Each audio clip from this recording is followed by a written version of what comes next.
Welcome to the Confidence in Singing podcast, where you can reclaim your voice and rediscover the joy of singing. I'm Aideen, and my guests include singers and voice experts who share their insights and journey to encourage singing for health, happiness, and fun. To support this podcast and join the Confidence in Singing community, just click on the Patreon link below. New patrons will be entered into my launch competition for a 1-hour voice coaching session. Patrons also get bonus content and access to special offers. Thank you.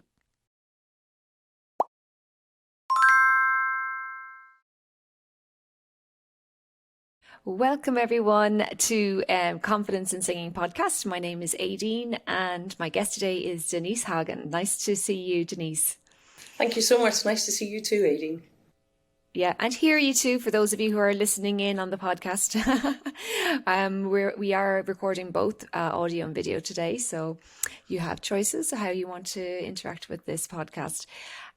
So Denise, I am a huge fan of yours. I can't even remember now how I first came across you, but your work is just beautiful, very deep and meaningful to me. But before our listeners that don't already know a bit about you, I'm just going to read out a little bit of your bio, okay? Of course, thank you. So Denise Hagan is a sacred singer and an inspirational bard from Armagh, lovingly dedicated to opening the heart of humanity through her song and story. As one listener described it, I had God bumps all over. I thought she was singing directly to me. Something deep in me knew this music that I had never heard before. A singer for over 25 years, Denise has performed coast to coast in Canada and extensively at spiritual seminars across North America, including performing with Neil Donald Walsh, who wrote Conversations with God. Denise recently stepped away from touring and instead has taken a more anchored role as a music teacher at a large international school in Dubai in the Middle East. So thank you for joining me from Dubai. It's a pleasure, Aideen. It's wonderful to be connected across the world tonight. It is. I do want to ask you a little bit about your teaching also, but let's come back to your singing, because you call yourself a sacred singer. For those of my listeners that maybe don't understand what that term might mean, can you explain a little bit about that? Yes, of course. Well, I suppose in the grander sense, Aideen, all of singing at some level is sacred, in the sense that if you're a rock singer or if you're a jazz singer, if you're a folk singer, all of it's sacred, right? Because singing in general is such a precious gift that we have as human beings, and it's such a special gift. And so, of course, the concept of singing being sacred, that has many connotations, of course. For myself, I suppose I would have a strong disposition for singing about things of a spiritual or an inner frequency. So when I use the word sacred or spiritual, it's not even that I would say it has to belong to any tradition, like a Buddhist tradition or a Christian tradition or a spiritual tradition, but it's more a reference to the fact that the work that I try to tap into is very much sort of the frequency of the divine energy within us, whatever you call that. Some people will call it their true selves. Some people will call it their higher selves. Some people will call it, the greater loving self.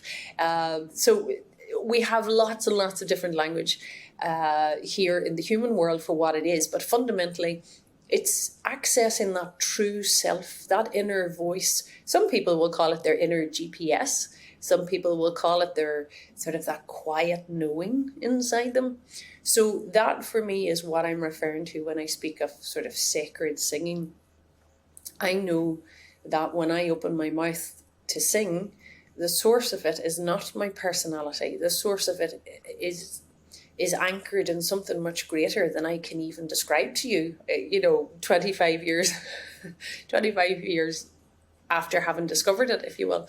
But, so yeah, that's my reference to it. My voice and my song comes from a very sacred place deep within me. And I fundamentally believe that everybody who sings is accessing that deeper part of who they are. So I hope that covers it somewhat. It's a slightly elusive thing to describe, but yes, that's how I see it. That's beautiful. I know that when you first started performing, that you mentioned that you were in the folk acoustic kind of genre. I'd love to hear a little bit about that journey with your singing, like even earlier, like to kind of decide that you wanted to do a performing style rather than just singing at home for yourself. Can you tell us a little bit about that evolution? Yes, of course. I have to say, Aideen, I was very blessed. I was born into a musical family, so we kind of had two energies in the house. One energy was my father. He was a cabaret man and played in show bands and played in Ceilidh bands, which for your North American listeners, the Ceilidh band is the traditional Irish band. And he was used to playing from a very early age. So my father was not necessarily a trained musician.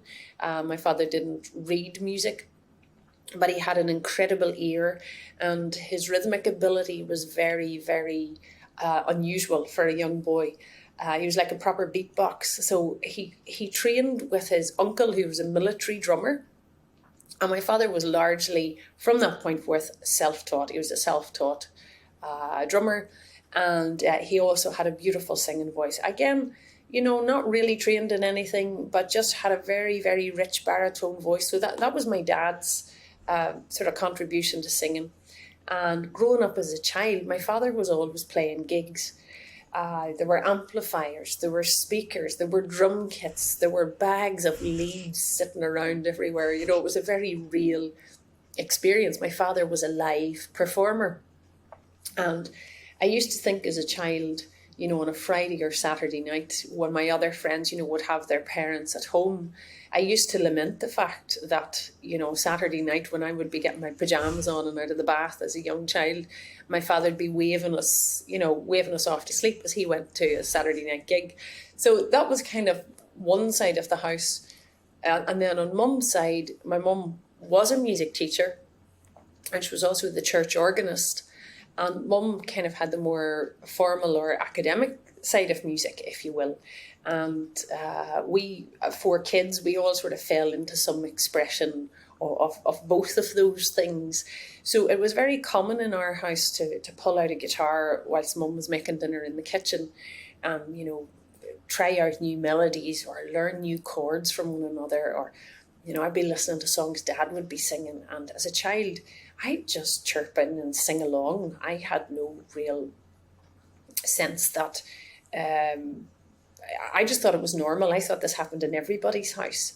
And so between one and the other, I would have to be honest, Aideen, my parents gave me a lovely, lovely start to life.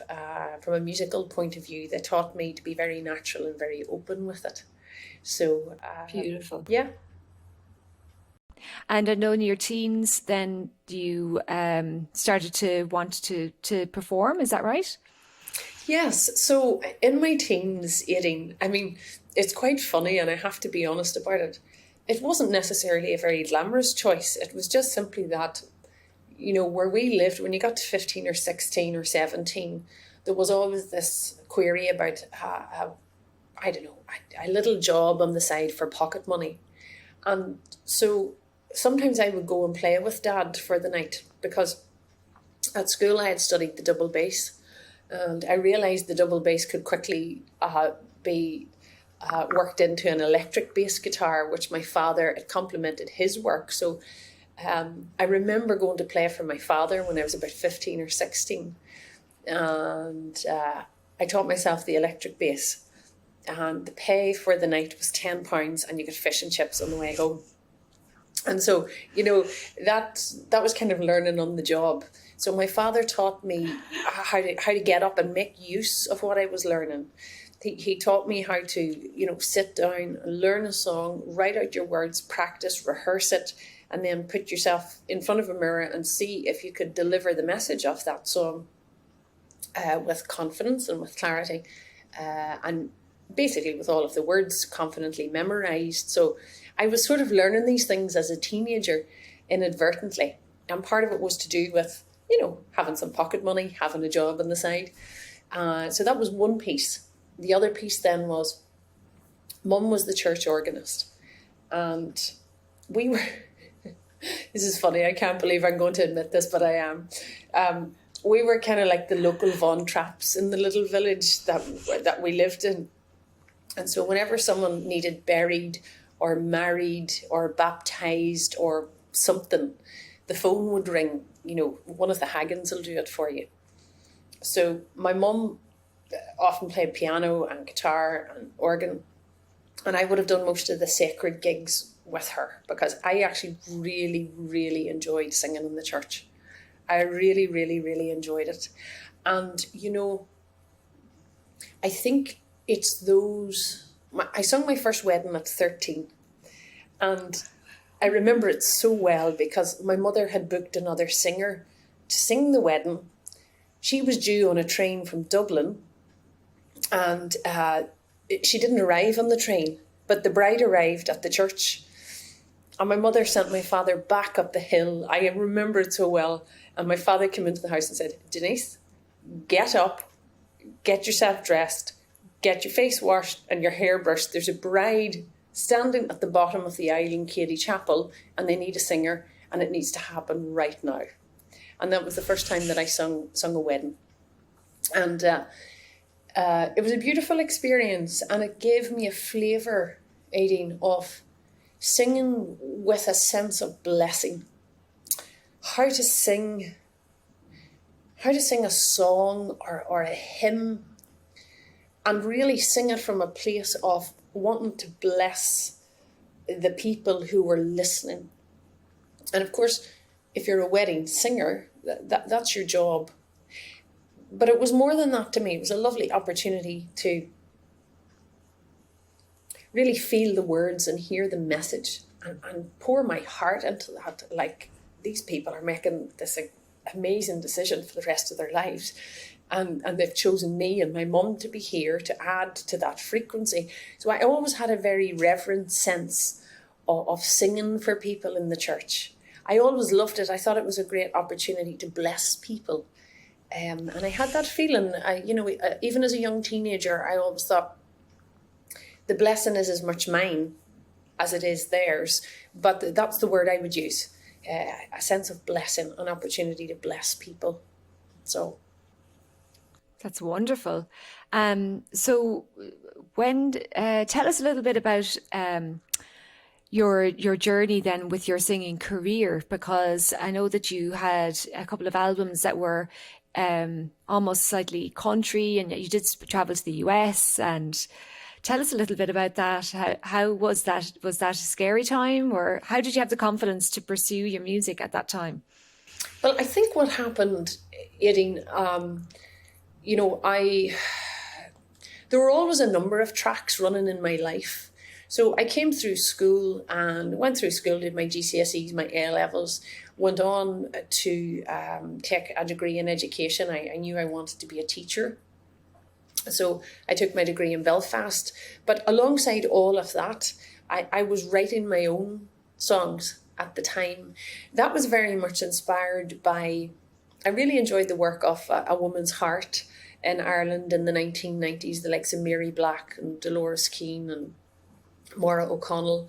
And I felt very blessed that there was this beautiful, rich Irish Celtic heritage of female singers. So I taught myself how to play most of those songs. I sat down. I was always excited to get a new album from someone.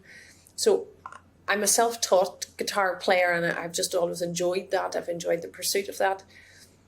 So university, I joined a folk band, and that's how I paid my rent and got myself through college.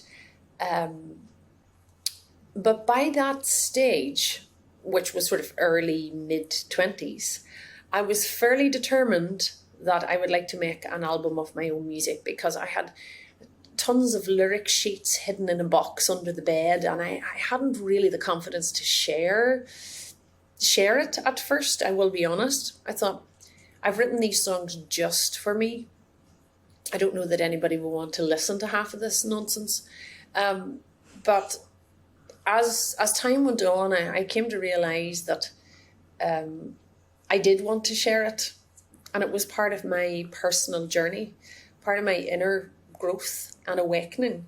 to actually share my message without concern for what or how it would be received, which is a huge life lesson.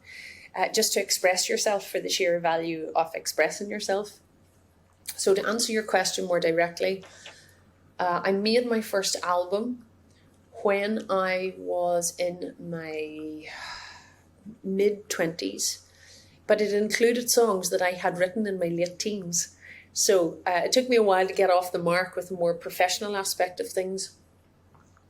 At that time, I was teaching in a boys' grammar school in Newry in Northern Ireland. And I had been teaching for 2 years very happily and very contentedly. But I had made myself the promise that if there was the offer of recording contract, that I would park up the teaching and go with the recording contract. And that happened back in 2005. And I had a lovely opportunity. I was invited to be an opening act for Shania Twain in Kilkenny back in 2000. And I think it was, now that's interesting. It might have been 2003, somewhere in that window. I'm not very good with dates, Aideen. But a wonderful man called Jim Aiken. And many people from the north of Ireland will know Jim Aiken as the great Aiken Promotions, the boss of Aiken Promotions. And Jim, I've definitely heard of him. You've heard of him, a very wonderful man, and he brought many, many wonderful singers to Ireland. And what a lot of people don't know about Jim Aiken is he was a very naturally wonderful human being. He was wide awake. He was very, very awake. And he heard my music and he heard my song because I lived across the hallway from his elder sister, a beautiful lady called Madeline Aiken. And Madeline was a neighbour of mine and a sweet friend of mine, and I didn't know for a long time that she was related to Jim. But Madeline heard me singing in the apartment and used to come over for tea. And I would sing for her. And then I'd go back over and she'd make me tea or coffee. And we built this nice friendship. And one day she just said to me over a cup of coffee, she said, I would really like our Jim to hear you singing. And I thought, our Jim could be anybody. And then she proceeded to tell me who he was. So I left over one of these old-fashioned CDs. And about a week later, I got a phone call from Jim, from the Aiken Promotions office, saying, Denise, I've heard your music and I love it. And I would really like to invite you to Kilkenny to open for Shania Twain. And I want you to have a think about it. Please let me know. So that was how that unfolded. And then from that... How did that feel though?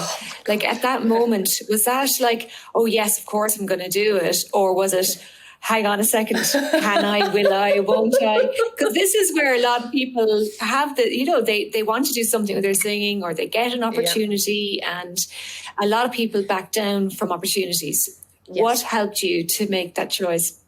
Well, I think, Aideen, there was just genuine excitement. You know, I suppose when you have played and sung for such a long time, I think I was at a place in my own sense of performance that I definitely could do it. But, you know, at the same time, 27,000 people, that's a huge crowd, right? That's a whole other level. So, of course, I was nervous, I was excited, I was delighted, but I also felt strongly it was a signal from the universe to keep pursuing my music. So, of course, I was delighted. And of course, I said yes. And then out of that came an offer of a record deal from Universal Records in Dublin. And so things started to unfold from there. So long story short, around about my mid-20s, after the Shania Twain experience, I started to tour in various theatres around Ireland. Had a beautiful experience with that. And then curiously underwent a massive internal journey, which included some physical challenges as well. And out of those physical challenges and internal kind of catalysis, if you will, new songs started to emerge. And there were very much more of that sacred, inspirational, internal narrative rather than the folk acoustic, which was more about observations on life, observations on people, observations on things that were happening, which is our tradition, of course, in Ireland. So that's where things started to change in my late 20s. I started to hear melodies in the dream time. I started to wake in the morning and sing them into my mobile phone. I think actually back then I'd only, that was probably my very first mobile phone back then, which is hilarious. And so I found my own inner radio station, and I didn't always know when it would be broadcasting, but my job was through meditation to go inside and tune in and listen. Did you feel like you were receiving then rather than coming up with yes. the melodies? Yes, but I just want to say this because some listeners might think, oh, well, that's fine for her. I mean, if some people can do that, some people can't. I would say it was a combination of things, because there was always a connection between what I was hearing internally and some kind of mirror related experience in my outer world. So I might have been dealing with something like frustration, or I might have been dealing with something like resistance or fear, or some of those human things that we all go through. But the message of the song would directly or indirectly address that particular thing that I was dealing with as a human being. So Wow. It was almost a way of, I guess, my own inner GPS, my own true God self, if you will, which I like to call it because that's what's true for me, would have a way of messaging me. Denise, okay, so you're going through this. This is how I see it. And so I don't know if your listeners are familiar with the law of attraction, Abraham Hicks, but the message of Abraham Hicks, and I'm paraphrasing here, it's all about emotional management. It's about managing your feeling side of life, keeping your feeling side of life in a happy, sweet and positive place, or at the very least using your emotional guidance system to let you know what your point of attraction is. So, or what you should do next is what you mean as well. Point of attraction means what you want to move towards. Absolutely. So I think this inner radio station, and I realized I was the only one who could hear it. No one else could hear it because it's unique to me, as yours is unique to you. This was like my internal Abraham Hicks. This is my internal, okay, now you've asked about this. So this is your soul's perspective on it. This is your spirit's perspective on it. This is when you ask me about this, like, for example, I was going through, I was dealing with cancer in my body and my spine in my late 20s, Aideen, and I chose not to take conventional medicine. I fundamentally believed that the radiation and chemo would do me more harm than good. I know in some cases it is a correct choice for certain people, but I knew for me it would have been a huge mistake. And so take the law of attraction, take a physical crisis like cancer. And the one thing that I learned from all of that is you've got to get very, very solid with your internal mechanisms, your internal truth, your internal doctor, your intuition, as they like to say, the in-house teacher, the teacher that's in here. The little guidance, the inner voice almost. Yes, the inner voice, absolutely. So, however people want to see that, that's what was going on for me. So this was my inner FM. And from that point forward to now, that's really where all the songs have come from. That's why, perhaps to come back to your first question, sacred, why would you describe your music as sacred? It comes from a sacred place inside of me. And everyone has that sacred place. And this is just what's going on inside mine. And wow. And that's really it. I'll share my story of how much your music has meant to me, because I think I have to acknowledge this as well to you, and it'll give our listeners a little bit of kind of, I suppose, testimonial for how your music helped you get through a certain time, but you've recorded those songs and they're available for people to listen to. My husband and I got married in 2019, June. And in November, I tried to get him to see a doctor because he hadn't seen a doctor in a long time. And the doctor said, go straight to the emergency room, because he had basically a problem with his heart that we didn't know he had. And he got sent home because there was the ultrasound wasn't available or something. So it actually took 2 more weeks. So when he got to the hospital the second time and they checked his heart, they found out that his aorta was double the normal size. So that's the tube that goes into your heart. And it's very, very serious. And in fact, most people don't survive that issue. And so it was a very, very tense time. I have a lot of, support, and I have mentors, and I meditate, and so I have my own faith as well. Yeah. But I had to follow Mike in the ambulance up to Dublin for a surgery, like last minute, and I had your CD, Amazing Space, and that CD was playing to me. Your voice, your angelic voice, soothed me, and I was on my own a lot of that time, and helped me to stay in a more balanced emotional state, so that my energy, at least, wasn't creating anything negative for Mike. Yes, wow. So it was a really, I can't thank you enough for that. And other things supported. My dad was very supportive to me at that time as well, and came up to Dublin and organised for me for a hotel room and everything. And but even like the following week, where Mike was he was in hospital for, I think, about 10 days. Yes. But your CD was my constant companion, apart from my friends and my parents and everything.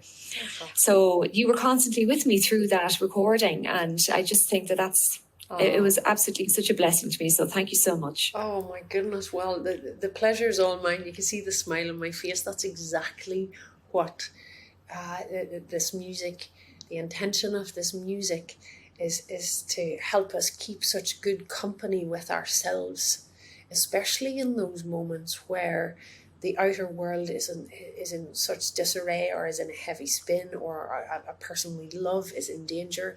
Because, like you say very cleverly so, we don't want our emotional state to go into a crazy swirling vortex of worry and concern and disarray, because that's exactly what our loved one doesn't need. Our loved one really needs us to hold our center best we can, right? But Aideen, that's really precious to me. That is the greatest compliment to me. So thank you very much for sharing that story. And I can't even take credit for it, because when this music comes in and I listen to it, it comes from another dimension. It doesn't come from this world. And it comes from another dimension. And the other dimension that it comes from is a much greater, more secure, more consistently loving dimension. So this music, what I'm trying to say is, this music comes in with codes of harmonization embedded in the music, embedded in the melody. I even get direction about, the production and sort of the accompaniment and things that it wants to be coated in, if you will. And so there are codes and frequencies inside these songs that help steady us when the outer personality could easily go into a tailspin, as often happens with us. These frequencies are there to just like a sacred architecture comes in. The music of the higher spheres is embedded, is encoded in the songs. And it's so beautiful how your inner wisdom recognized how clever it was to put something like that on for emotional support, energetic support. And I think that's a good phrase, energetic support. This music energetically supports us in a way that sometimes we can't always articulate, even for me. Absolutely. Absolutely. And I know so many people will have experienced emotional support from so many kinds of songs, not even ones that would be, maybe labeled spiritual or sacred. So music is just astounding because I think the sound vibration is so fine and it can have so much nuance. And I really love, one of the things I love about teaching beginner singers is that I really feel each person's voice vibration is so unique and their experience is so unique and their message for the world and their take on the world is unique. And when they sing something from the heart, can be very profound. It can be No Frontiers, or it can be, some of the songs from Jim McCarthy and Mary Blackwood has sung. There's some amazing songs that I've heard beginner singers sing and had a more profound connection with the song through someone who is singing it from the heart that doesn't normally sing, because they've brought their soul to it, they've brought their own energy to it. So it's a beautiful thing. It's absolutely amazing. And I love what you said there. We all have our own unique soul signature. And that's why I think the teaching of singing, like for example, I teach children right now, and I have 6 and 7-year-olds. They're my year 2 children here in Dubai. And I teach approximately 160 of them every week. And Wow. when those children raise their voices to sing some of the songs, and I always choose inspirational, positive, uplifting, joyful, melodies for them. When you listen in the room to 25 or 30 of them singing at any one time, and you walk down that room, there is such a diversity of personality, diversity of frequency, even though they're all singing the same song. And that is one thing I love about the power of music. And I teach this to the children. The music is in you. Music is not an external concept. Yes, your violin is external. Yes, your guitar is external. Yes, your piano is external. But all of those things are nothing without a human being. The music is in you. That's so unique. So I love how you've said that. And music, we all have a musical signature. For myself, Aideen, I was always drawn to the frequency of the divine feminine. I was always drawn to serve that frequency because I fundamentally believe that the cosmic harmony and soothing and healing frequency of the Divine Mother is something that's very much needed in our world. It's very much needed for adults and children alike. So that's where a lot of my song is directed. It's about bringing consolation to people who are in distress. It's about bringing comfort. It's about bringing reminders of how we can bring ourselves back to self-comfort, to self-love, to self-awareness, to self-allowance, to self-acceptance. That's what the Greater Mother does. She teaches us to come back inside ourselves, only to discover ourselves anew every single time, and always inside the okayness of love. It's okay no matter what you're experiencing, even if you're frustrated or you're angry or you're upset or you're annoyed about something. All of that is inside her spectrum as well. That's all okay. You can come back into love and you can let that play itself out. Even I feel my hands and my fingers going, the Reiki energy's moving as I'm talking to you. But, I think we all have something unique in our song. And it doesn't have to be that you become a professional singer. That's not even the purpose of it. I do firmly believe that the human voice is the single most potent healing tool that any human being has to awaken their lives, to remind themselves of everything that they need to be reminded of. And it's so deeply hidden in our awareness that we are our own answers. And that for some people is too much of a philosophical comment on life. But truly, truly, truly, if you are interested in getting back to who you truly are, if you're interested in throwing off the layers of the false self, of the illusory self. Go straight through your voice, because your voice will bring up in you everything that needs healed. It will bring up your anger. It will bring up your limitation. It will bring up your distress.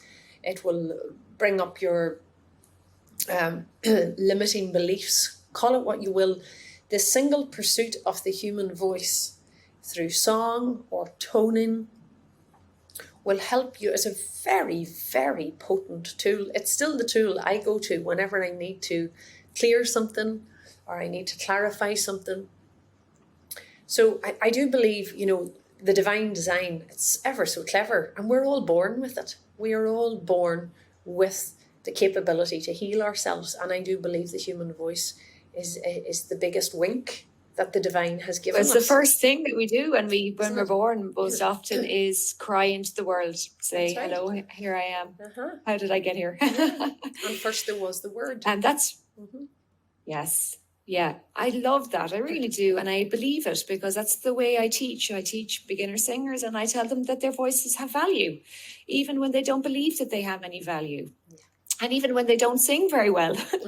And you're just taking that journey of like learning how to pitch notes. And I mean, when you said how blessed you were in your childhood, you really were, because there's a lot of adults in their, as they, hit midlife, that they start to realize they want music in their lives, and they didn't get that access as kids. So the actual simple musical skills need to be built upon quite slowly. And you mentioned this about not being self-critical, about having self-love, about being kind to yourself. And that's part of that journey. And it's a part of, if the one thing that anyone learns in this lifetime is that they are okay, and that they are worthy, and they're deserving of love, and they can be kind to themselves, then I think that's the top thing to learn in life. Yes. Because from there you can then express yourself in such a different way and express love to others from a much deeper place. Absolutely. And yeah, I think the singing voice, Aideen, some people go through a journey where the singing voice very much belongs to the ego. It belongs to the personality self. Like a question you didn't ask me, but I should have mentioned to you earlier in the interview. As a performer, I never truly suffered from nerves in the standard sense of nervousness. But I always had a very hard time, and even yet can have a hard time, when people ask me about things like writing a bio or talking about myself personally, as though it were anything to do with my personality. My voice has nothing to do with the human Denise, in a sense. I mean, yes, I'm the vessel through which it comes through into the outer world. Of course, I need to be here as the woman I am, doing what I'm doing. But that has never been the source of my music, and I was always aware of it as a child. So it's funny, yes, we all have things to learn. So becoming a professional singer for me was tricky, not from a musical point of view. That was never the tricky part. The tricky part was the concept of having to pretend that I was important, because I never really felt, this is the truth, I never ever really felt that it was suitable for me to make a thing about me. But at the same time, you had a message, and this is what I say to my students: yes, don't stand up there as you. Stand up there with the message of the song and what you want to communicate, and that gives us all more strength. Yes, more strength and a more wholesome sense of permission. And I don't want to pretend that it was always easy. I had lots of things to learn, but it was interesting. Like, for example, at the age of 25, I was very comfortable with technical things. I was very comfortable with sound checks. I was comfortable with bands. I was comfortable with standing up and projecting my voice to the back of a stadium. I was comfortable with those things. The things I was, less comfortable with were things like pretending that there had to be this kind of personality aspect to it, because I knew the message was coming from a more sort of a spiritual center that belonged to us all. So I just want to say that as well, because my message is one of healing, and it's one of a soothing harmonious, even like a consoling frequency for the human race as we step through all that we're stepping through. My goodness, right now, people are emailing me left, right, and centre saying, Denise, only for these songs.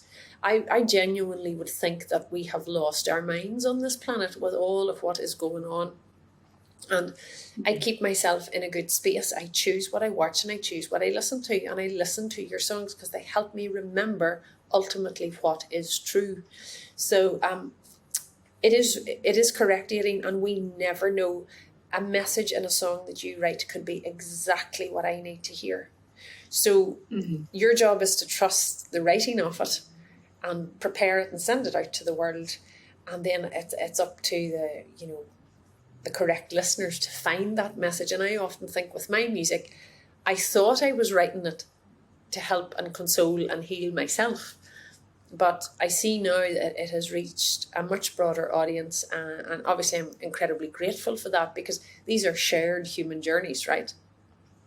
The need for greater consolation from a greater source is something I think that we all share, whether people want to admit it or not. Absolutely. So how do people find your music then, if they don't already know it? Well, I suppose the fastest way is I am on Spotify. So if you just put in Denise Hagan, you'll find me on Spotify. You will also find me on iTunes. iTunes would be the other main interface. And then from time to time, Aideen, I have some beautiful, mature listeners who still love their CD for their car, so sometimes people will email me and say, Denise, I know you're on all of these platforms, but I still like a copy in the car so you can kind of travel with me when I'm going to work in the mornings. So from time to time, people will email me, and I will actually just burn a copy for them. If they don't mind that it's simple, it's a humble copy, and I'll post it around the world. There's one lady in Iceland, 2 or 3 weeks ago, she emailed me and said, Denise, could I please have 5 copies? I have a lot of birthdays coming up. Could you please have 5 copies? So I do that as well. And I think my email, if you want to do that, my email is included in the little blurb for those who are listening to this podcast. And hopefully for those who are watching, I hope it might appear here just on the bottom of the screen. So if you want to email me, just email me and ask me, and I'll see what I can do for you. Wonderful. That's absolutely wonderful. It's such a pleasure to have you. I know it's a different aspect to how we see songs and music for some of my listeners, and I hope that you've all had an open mind and not been too put off by the new age terms and things. But to me, I know from experience, and I think this is what music is about. It's about an experience, not how you talk about it or how you put a name on it. Yeah. But if you were to listen to some of Denise's music and experience her music, that's where you will feel if there's a connection for you with the way that she expresses. So please do look Denise up, and I will have all the details in the description. And we're going to finish up now with a song of yours that is one of my personal favorites, Amazing Space. Would you like to tell us a tiny bit about that before we finish off? For sure, Aideen, thank you. Amazing Space was inspired by that beautiful classic Amazing Grace, the melody of Amazing Grace, which of course is a story about a man who had made some very, very poor choices in his life, and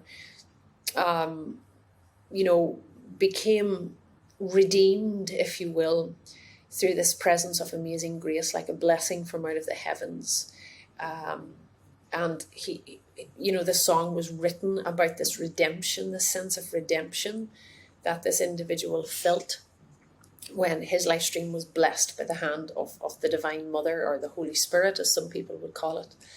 And so that melody has spoken to me for a long time. Even as a child, it would make me weep when I would sing it in the church, weep with joy, like a real deep, heartfelt joy. Like I would give myself the God bumps. When I would sing that, I was 6 and 7 and 8 years old, I'd sing Amazing Grace, and it spoke to me so deeply. So that inspired me. And as my own heart chambers were opening, and I began to realize, wow, the power is in the heart. Absolutely. When you get your heart journeys and heart learnings all cleansed and opened and expressing freely, that's really the heaven on earth that people like to speak about. So yes, this song, I called it Amazing Space because that's what the heart is. The heart is the amazing space. And if you can get that amazing space open when you are here upon planet Earth, you can access heavenly experiences. And without it, you can't. It just remains a cerebral concept. So amazing space, some of the lyrics, sweet million years I've roamed this earth in search of who I am. And still, it never once occurred to me that it must be right here where I stand. So it comes back to that original idea. It's inside us. It's in us. So I've been looking, I've been searching, I've followed gurus, I've walked sacred paths, I've tried all of these rituals and things. All I had to do was return to my own heart flame. So Beautiful. That's the essence of it. And it's my own meanderings back to myself. So that's really It's a beautiful song.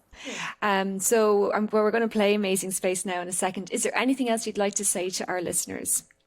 I just want to say to, all the lovely people that are listening to this wonderful podcast, first of all, thank you so much for inviting me.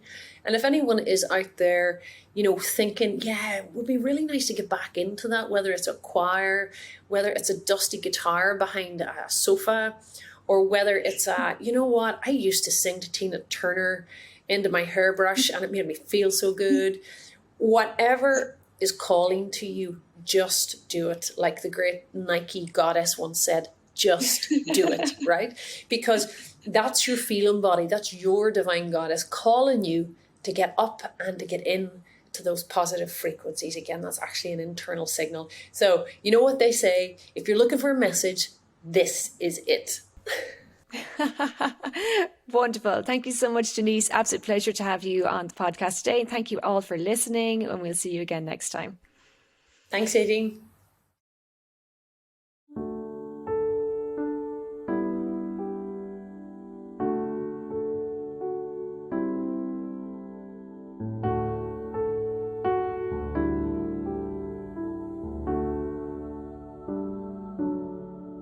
Sweet million years I've roamed this earth in search of who I am, and still it never once occurred to me that it's right here where I stand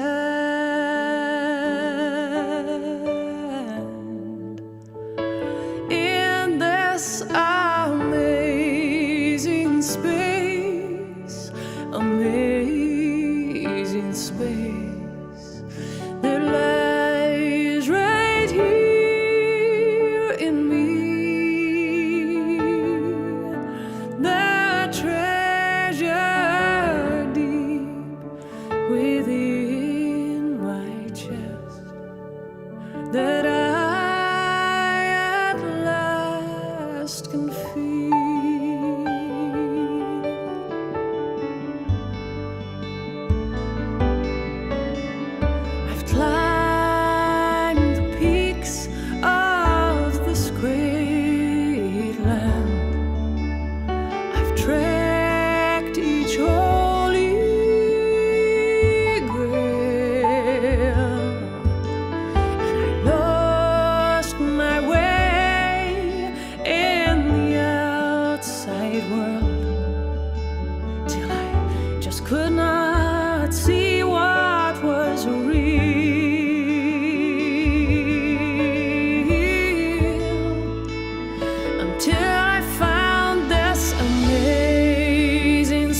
once lay before his feet, and I promised him that I would sing this song.